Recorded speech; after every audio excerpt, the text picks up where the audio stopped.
Hello everyone and welcome to Online Help Guide. Today in this video, I'm going to show you how to download Eastwest online banking app on Android device.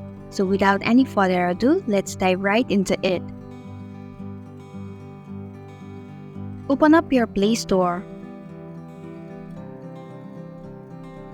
In the search box, type in Eastwest online banking app and perform your search.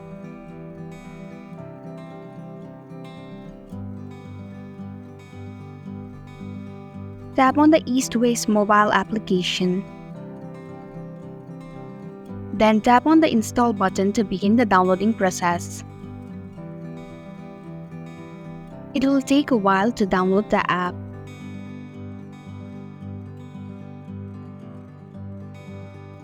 Once the application is installed, tap Open to launch the app. And that's it. Thank you for watching the online help guide. I hope this video was helpful. If it was, please hit the like button and comment if you have any questions or feedback. Also, if you are new to our channel, please subscribe and hit the bell icon so that you don't miss our upcoming videos.